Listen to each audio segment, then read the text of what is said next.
Welcome to the iGamingCare podcast. Safer gambling, smarter choices. Weekly expert-led podcasts from iGamingCare. So, hello to our podcast today with Maarten. I have a very special guest. I'm very happy that we finally can do a podcast.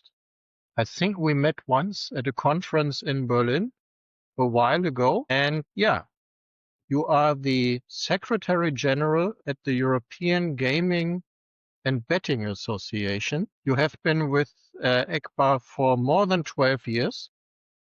What brought you there? Yeah, first of all, thank you, Andreas, to be on the podcast, and a pleasure to meet you again online. We met once in Berlin, and I appreciated your presentation, your speech there. So I'm very pleased to have a podcast conversation. What brought me here? I mean, I'm already longer than 12 years actually at EGBA. Since 2008, so that's 17 years, I think, already. Before that, actually, I was in a civil servant in the Dutch civil service. So I was at the Ministry of Economic Affairs doing European legislation, European negotiations. And then I went to the Dutch embassy to the EU in 2004, I think it was. And for the presidency, we did negotiations there. Enjoyed that work. But I had to go back to The Hague because it's always a limited position. And by then we had settled privately here in Brussels. The working environment is great. And we decided to stay. But that's how I left civil service. And I came across EGBA as one of the entities that I have been in contact with when I was at the embassy. So that's how I actually ended up at EGBA. That means you have a diplomatic career. You were at embassies for the Netherlands. Were you No. ambassador, or what was that? Yeah, so it was economic affairs, which is anything related to trade, although it has changed. But anything that was in relation to trade and economics was done by that ministry.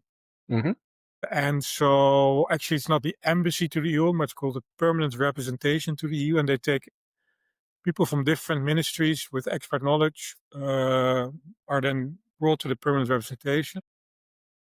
And we do the negotiations and the discussions in the council on behalf of the member states. That so my expertise was internal markets, state aid, consumer protection, and that's how I came across also gambling. So that means you entered EGBA not coming from the industry, but from a government role. From the government role. We have something in common. I also entered the gaming industry from a totally different industry. So I was in manufacturing, and I thought twice if I want to enter it, because the industry has a special reputation, to say it mildly. So did you have similar thoughts when, after a reputable government position, you said, well, I'm looking into something new, and then you picked something gambling related? Yeah, I have to laugh because I think the government is not without hypocrisy. Maybe we get there later. I really enjoyed my time in the civil service. I think I was surrounded by a lot of clever, good people, to be perfectly honest. I really enjoyed it. But also good things come to an end. So yeah, I think in that sense, I have nothing too bad to say about my work at the ministry, and certainly not at the embassy with the permanent representation. Fascinating, but it ends.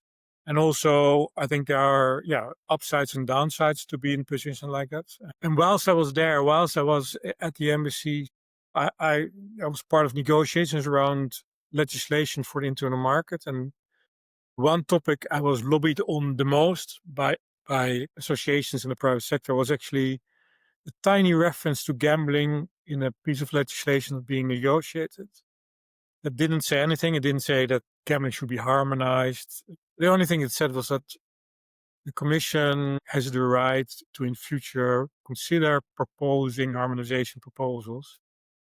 And that got people so motivated that I think this little sentence was the one topic at the beginning where I was most in contact with all kinds of people, all kinds of stakeholders. So that's how I first came across the topic. And then, I think it's a very interesting topic to work on, to be honest, because it involves personal convictions and involves money, social aspects. I mean, there's obviously very clearly a health issue involved as well. People have an opinion about it. My personal idea is that if people want to gamble, they should be able to gamble, but they should be able to do so in a regulated environment. But I think it's a personal choice whether you want to do it or not. And in that sense, it was not a difficult choice to go and work for the gambling industry. Especially also because I think at EGBA already back then, we always supported regulation. And so, no, it was not a difficult choice to make, to be perfect. So if you have to explain what EGBA does to somebody who has never heard about it, is not an expert in the gambling industry, what are the 2-3 main tasks of EGBA? Yeah, so we are based in Brussels. So the main the place where actually all the European legislation is made. So we do more or less 3 main things. So one of them is European legislation. So we have members, big companies that are a member of EGBA, and on their behalf we take care of their interest concerning European legislation. There's been the anti-money laundering legislation, GDPR, so the privacy legislation, payment services, notification directive, all kinds of European legislation. Also now there's new legislation that we're looking at and positioning on. So that's about 1/3 of our work. One other third is more national, because most of the gambling legislation, especially the legislation that organizes the market, is almost completely done at national level. So we do also help our members with negotiations or discussions of legislation on a national level in Europe. Also around 1/3. And then something that has become much more important in the recent, I would say 6, 7, 8, 9 years, is representation, which means anything to do with explaining to the outside world, like we're doing now. Now, who are we? What is the gaming industry? What are the data sharing? Who are the operators that we work for? Provide information about safer gambling tools, provide information about the size of the market, all around positioning and sharing information about the industry with the outside world. And that has become so much more important. And I think I say 1/3, but I think clearly the representation part has gone up even more than 1/3 now. So what does that mean for your personal work day?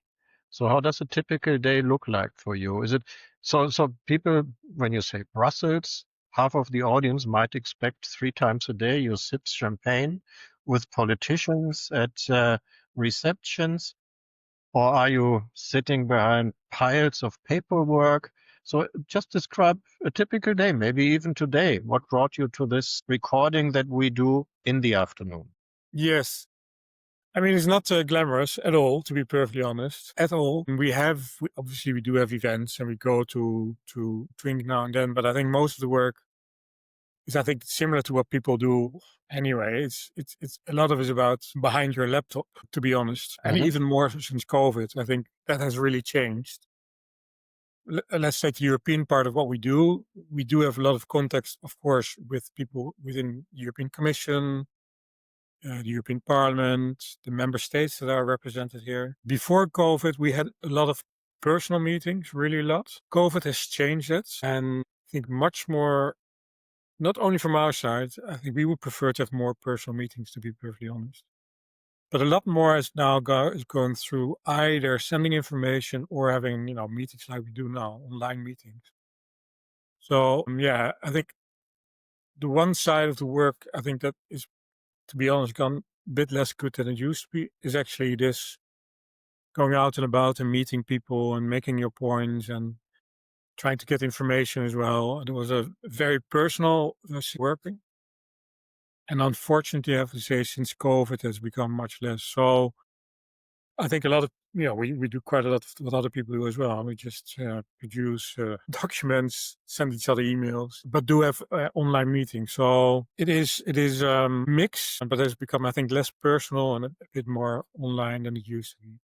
When you say we, How big is the team at EGBA? Yeah, the team is not that big. So we're 5 in total, including me. Mm-hmm. One person is completely dedicated to communications. One person is almost completely dedicated to EU affairs. And then we have 2 people are kind of a mix in between national legislation. Obviously, we have wider responsibilities, but I think that's more or less how we've divided up. Well, we're growing, so we will have someone new on the team in November, and that is, I think, because the work is just expanding and becoming bigger. And what we also see and notice from our members is that we're focused on Europe, but a lot of the discussions that we have in Europe are now also taking place in Latin America or North America, Asia as well, increasingly, I would say. So we do notice from our members that there's also a keen interest that we share the information that we have, but also the learnings from others, and look a bit beyond the European borders and also, let's say, more international challenges. So that's something fairly recent. But we're also now looking at more international institutions on a wider scale than just Europe. And who are your members? How is the funding going? Who pays for EGBA? Yeah, the members pay for EGBA. So we have at the moment 8 members. They're big operators. They are all have an obvious interest in the broader issues that are facing the industry. So they're mostly well-known brands, or maybe all of them. So it's Flutter, 𝗧cie United, so that's the new Kindred, Entain, bet365, Evoke, Superbet, LeoVegas, and Betson. So those are our 8 operator members. And we are financed by their membership contribution. So every year in January, I send them an invoice for their membership fees. It's pretty simple. And then they pay, usually on time. And so that's how we finance it. And our costs are mostly, to be honest, people and overhead. What we do is, if we have special projects, we sometimes ask for additional financing of, say, studies or additional work. But our main income, and with which the wages and those costs are paid, are membership fees. Yeah. So I would like to come to a current topic. So the gambling industry in Europe is pretty much regulated throughout now. Over the last years, countries came and regulated. There's a lot of debate. The debate is it really protecting players? What does it do to tax income of the states? And of course, there's a lot of criticism about regulation. And I not very often hear, wow, great job. This is how regulation should be. So can you give an example with your experience across Europe? If you would have to pick one country where you say, yeah, that's an example for good regulation, which one would that be?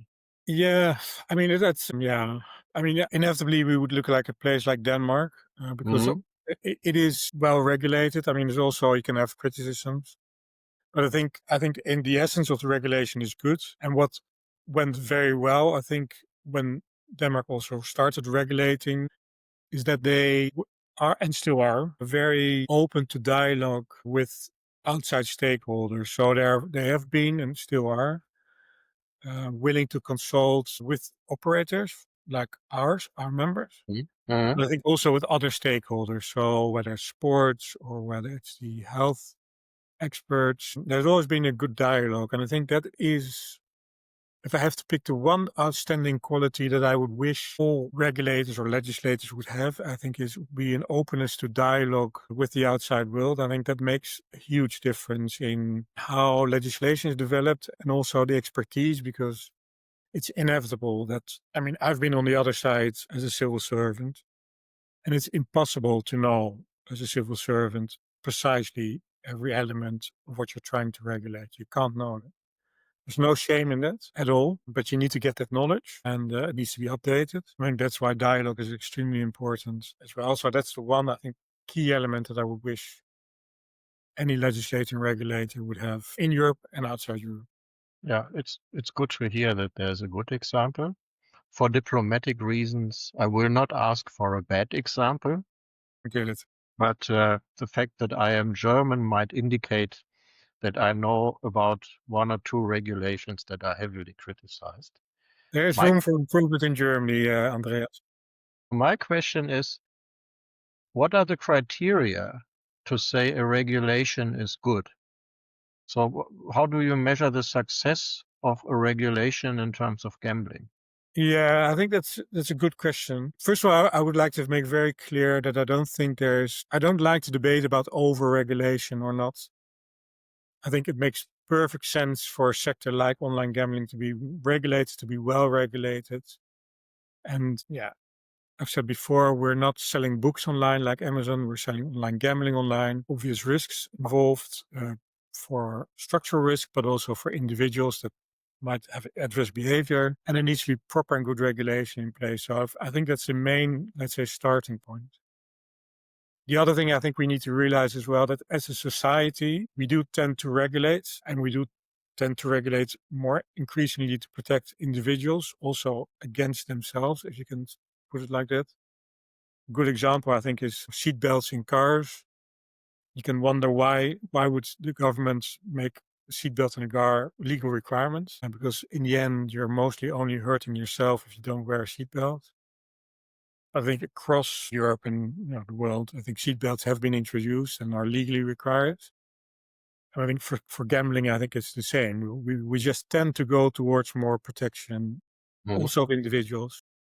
You can have a long debate about it, philosophical debate as well, but I think that's the direction that society, at least for sure, also Western democracies are going. So the second thing to say, I do think there is a tendency, not only in our sector, but to be more protective than less protective. So I think those are perfectly fine elements, and there's nothing wrong with it. But we do need to have regulation that is fit for purpose. And there, I think, is where the problem lies. I think the basic regulations that are in place, trying to achieve public policy objectives like fraud prevention, consumer protection, safer gambling, responsible gambling, those are perfectly valid. And I think the main structures are there. I think where the tension is increasing and gets more and more difficult, where we go beyond that you now see that within, for instance, with horizontal play limits, deposit limits, time limits. I think they're all well intended, but they're not really, most of it, I would say, not to generalize, but not really fit for purpose. I think there is where the challenge lies in the coming now, but also in the coming periods, to find better ways of trying to achieve the perfectly legitimate and valid objective of protecting individuals from problem gambling, and also have horizontal protection as well, of course. I think that's where the proper, not the proper, but where the real tension is now and also in the years to come. So then to answer your question, how do you measure it? Yeah. I think the measuring is done in how well are people protected. That's quite abstract. And the other one, I think that's a discussion that's also ongoing, and I think increasingly important, is that you need to as legislator, but also stakeholders, to keep the people playing within the regulated environment. And that's the point of the black market, especially in something that is online and where people also price sensitive and they are very much aware of what's happening outside of the regulated environment. I think the whole purpose of regulation, protecting people, raising taxation as a secondary objective, is lost if people are increasingly deciding to go into unregulated black market websites. Like that's what we see now, and where that's, I think, across many jurisdictions, and it's related to the more and more regulation being introduced. So there's a cause and effect, I would say. But I think that's, the main measuring is, are you able to keep the people that want to gamble within the regulated environment? I think that is a super important point. And I've recently been on a panel where we discussed it. And I always ask, in the age of the internet, can you still set borders? And when I explain it in a picture, so in some countries you have a threshold like a wall, that's your deposit limit. You are not allowed to spend more in a month, for example, for gambling. So my question is, if people spend, and they reach their limit, how do you ensure that they bounce back? Because I think if one day I want to spend more, they jump over the wall and they will disappear in the nowhere of the internet, where there are plenty of illegal operators that pay no tax.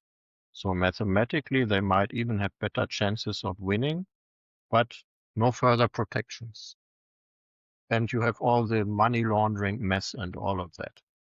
And my point is, with your view on the complete European market, do you have a recommendation how you can balance, let's say, repression that says, oh, if you do something wrong, dear player, we are at you, and keeping the licensed legal market attractive enough that the players don't jump over the wall? Is there a golden rule? Is there something where you say this is the way forward? Does it depend on the individual, or is it something that we will never ever resolve? I think it's a balancing act, and it depends on how the market is organized and how people respond. I think there are a few things that are common in all the markets. I think people are internet savvy, so they will find whatever they want to find anyway. Now, there is no border, and I think the ability to really border off national territory on the internet is a no-go, and that holds true everywhere. I think at a certain stage, irrespective of where you live and what nationality you have, what culture differences there are, if it gets too difficult or they're unattractive to play online and you see alternatives, there's a point that people decide, you know what, I just want to spend my money, I want to enjoy what I do, and I will gamble somewhere else. Or the alternative one is that people that actually do need protection but are sort of made impossible to play within a regulated environment and be protected. Those are the people that you want least to be pushing away. And if you don't have adequate environment where they at least they are within the regulated environment and you push those people away, I think that's where the real damage is done. So the balancing act is finding that. My personal conviction as well, and that's also what we see and what we as EGBA try to emphasize, is with new technology, it is increasingly possible, relatively new technology, increasingly possible to identify individual players' gambling behavior or online behavior and also gambling behavior. I think that's where the solution should lie, in finding ways of being able to actually influence individual people's behavior, players' behavior, rather than introduce horizontal, one-size-fits-all regulation that is often well intended, but is not really fit for purpose, because you need to find the people that are at risk or going to go at risk behavior. And those are the people that you need to have specific measures on. I think it's increasingly, or it will be increasingly possible to find out who these people are and also how to probably maybe nudge or trigger them into other behavior. And I think that's where a combination of having good stringent regulation, fine stringent regulation, nothing wrong with it, but also more individualized measures to address actual at-risk behavior or people going to at-risk behavior. I think that's where I see the future of good gambling regulation. And if we don't do it, personally, I don't see how we can continue having horizontal regulation in place that is more and more restrictive, and at the same time keep the people that we want to protect within the regulated environment. I don't think we see now in several jurisdictions where this is going, and I don't think that is the solution, to be honest. I find the idea very interesting to use AI to identify, let's say, endangered players. Yeah. Because AI is fantastic in finding patterns. So when you have data of hundreds and thousands of players, I think you have a fair chance of identifying those who get themselves in trouble. It's always easier said than done. You know, if you are a problem gambler, you want to play in a higher frequency, you want to increase the stakes.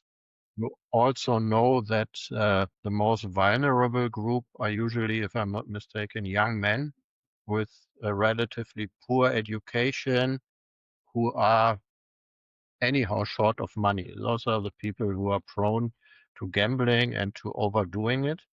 And at the same time, it's still a small percentage of people who are real problem gamblers.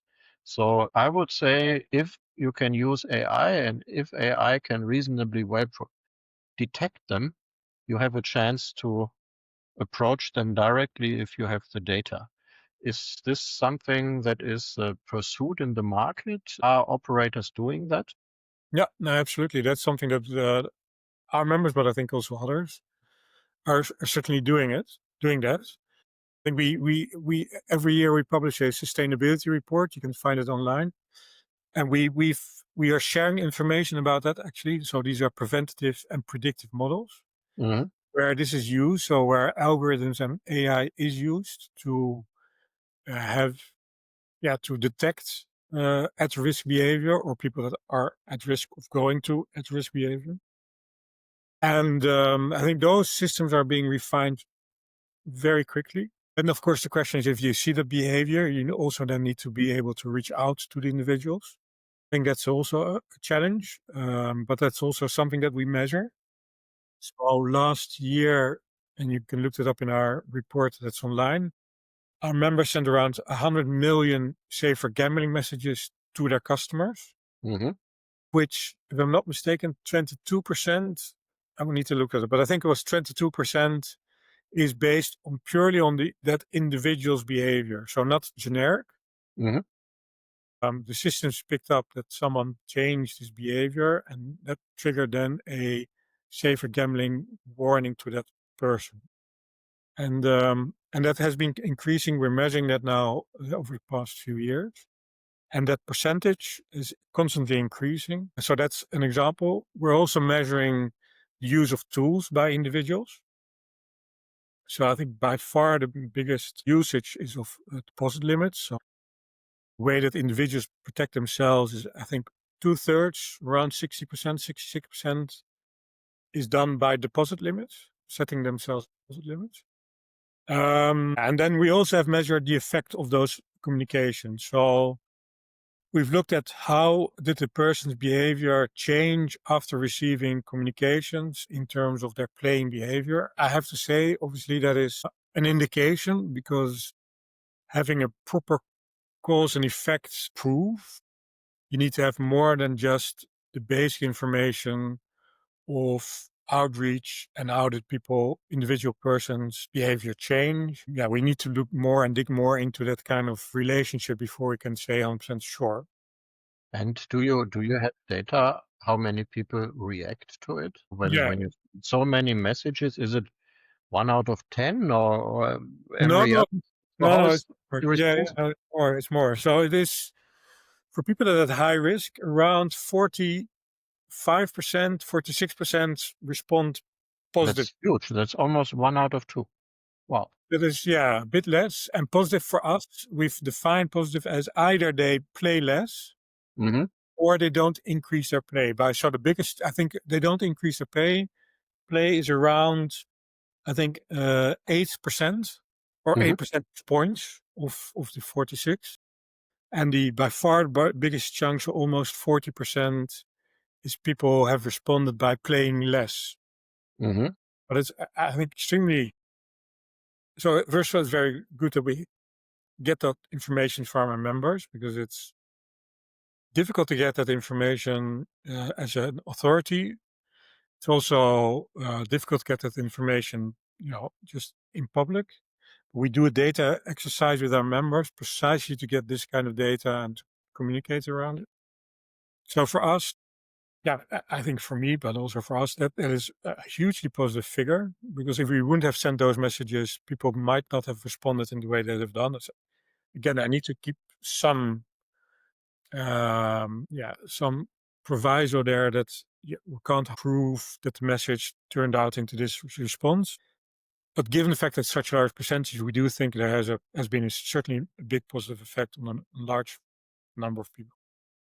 And so given the reputation of this industry, would you say operators do such messages because they have a legal obligation or because they feel that's right?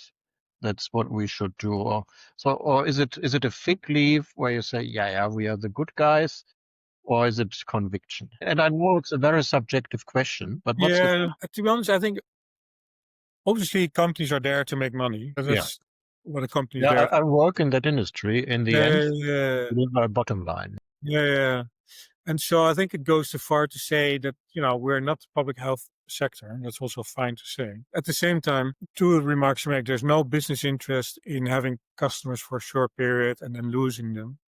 There's always interest in having a long-term relationship with your customers, full stop. And secondly, I do think that companies more and more care. I think that's something that companies do in general, but certainly over the past 10, 20 years. And also, I think the responsibility pressures there, the expectations from the outside world that you do take care of your customers makes a huge difference. Plus, and I think we shouldn't underestimate that, I think employees expect companies to do better and to do well and expect to work in an environment that it just is also considerate about the employee customers that they have and that they serve. And there's a commitment of management. I think that's also very important. We have, again, in our sustainability report, we have a letter signed by mostly the CEOs of our member companies where the safer gambling commitment is most prominent. So I think that it consists of many elements. Yeah, for me, it's where the industry should be going. And also, if we want to have a future as in Europe as an economically viable sector, we need to be doing this, and we need to be doing this even more, I would say. I see. One doesn't go without the other. I think it's inevitable, and it's a given, and it will become more, not less. I want to tell a little story that I experienced with some of my students. Yeah. So they checked my LinkedIn profile, and then they said, we have a professor who works in that industry. And then they said they recently sat together in front of a big screen and a group of 5, and they played slots together.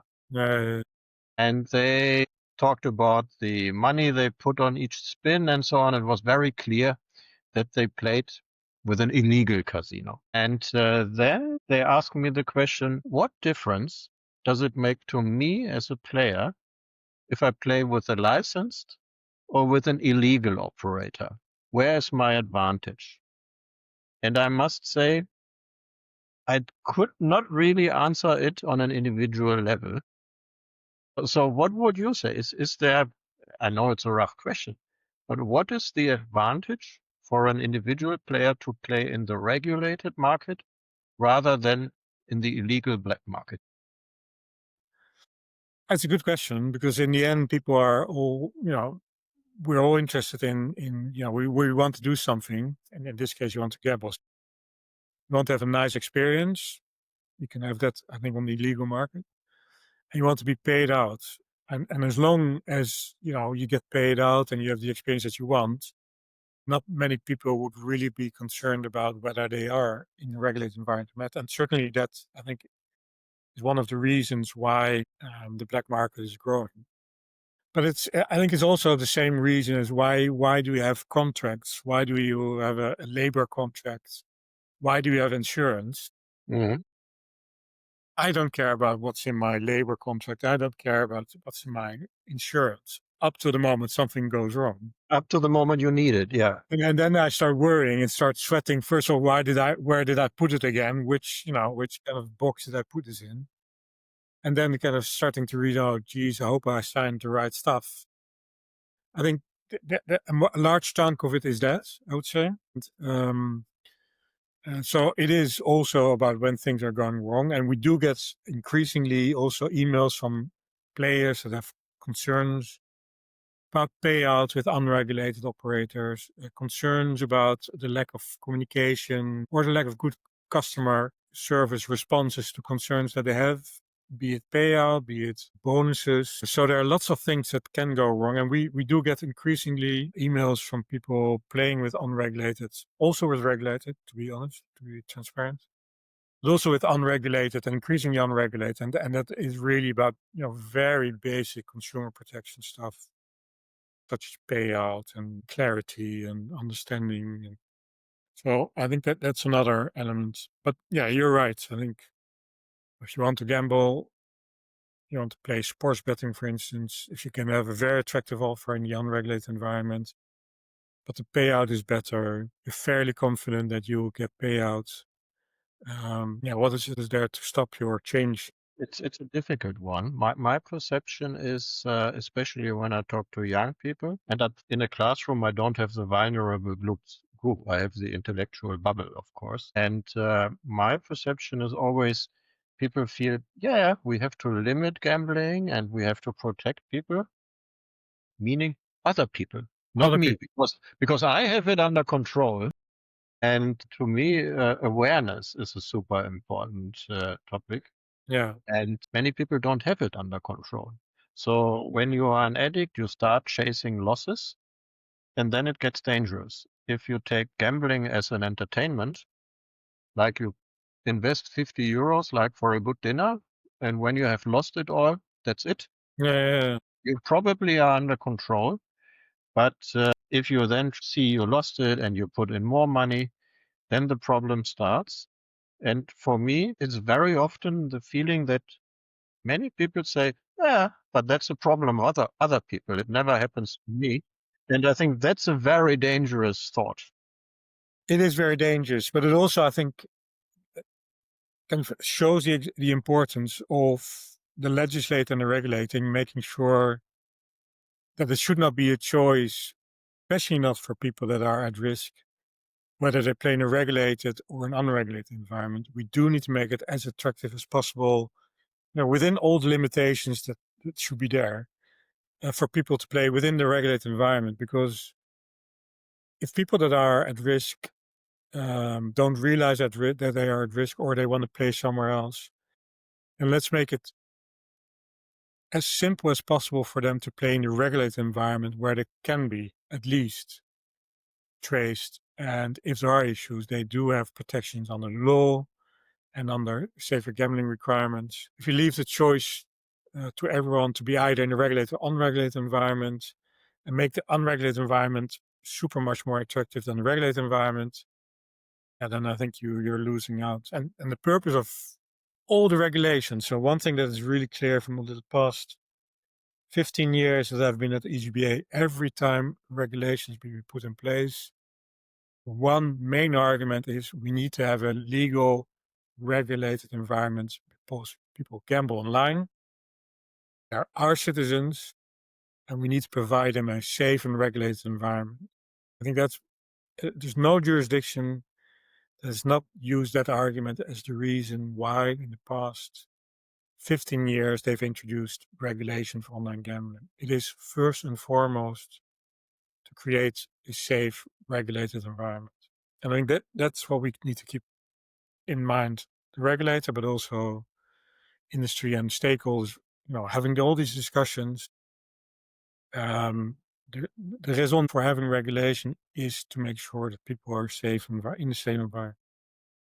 When we had a little preparation call for this recording, you mentioned that in November, EGBA will be part of a special awareness week for gambling. And I must admit, I have not taken too many notes, but it sounded super interesting, a big thing, and I'm also happy to participate. Great. So can you elaborate a little bit? It seems to be a massive exercise across Europe. Yes. So it's called the European Safer Gambling Week. It is organized, or it is from the 17th of November to the 22nd of November, or actually the end of the Sunday as well. And it is a week where we as an industry, so not just EGBA, but also all stakeholders, should place emphasis on safer gambling for customers. But it's also a platform to have discussions around safer gambling. So to give you an example, actually this started 5 years ago. It's a baby of COVID. We started 5 years ago because we used to organize one big day here in Brussels within either the European Parliament or in the European quarter here. And then obviously COVID, we couldn't go out. We said, what can we do to replace this? And then we came up with the idea of having a Safer Gambling Week.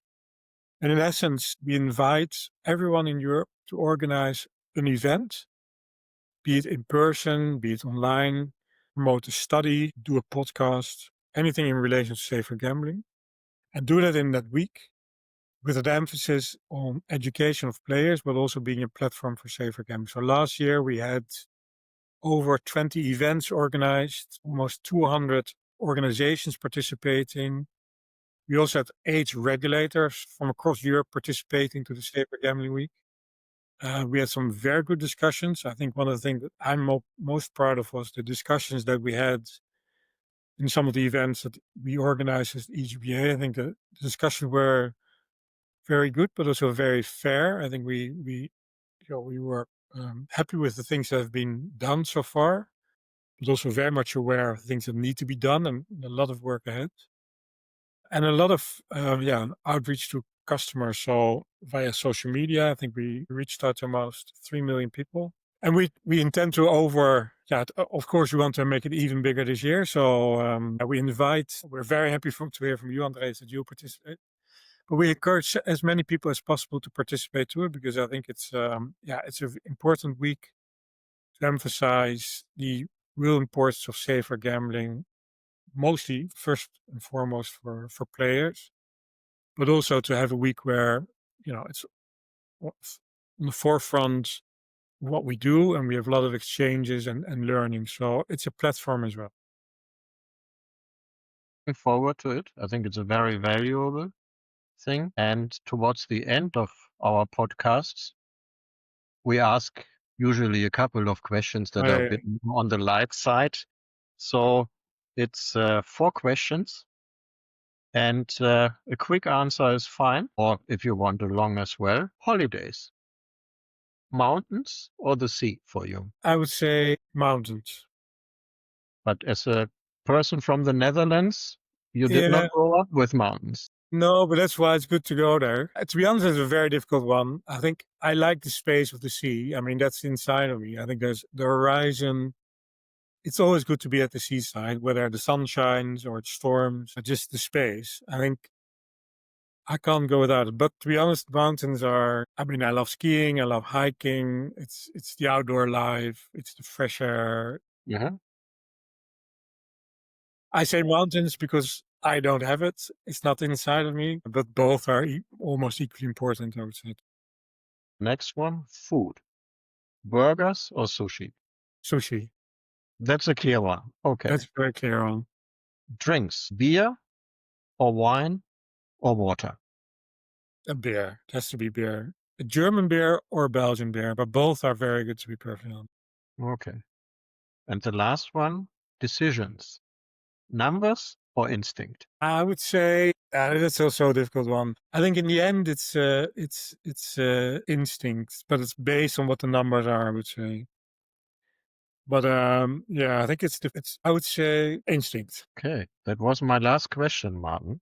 Great. I really enjoyed the podcast. A big thank you. And I hope to see you soon in person. And I assume you will be in Berlin in November, won't you? Yes, I will be there. So thank you very much. I enjoyed it a lot as well. I will be at the Gaming in Germany event. I think it's on the 11th of November. Yes. I'll be there as well. So looking forward to meet you in person again. Yeah, looking forward to meeting you. And if nobody cheers me up after my keynote there, I trust that you do. I will do so, for sure. Thank you so much. It was a pleasure. And yes, look forward to meeting you in person. Thank you, Maarten. Thank you very much, Andreas.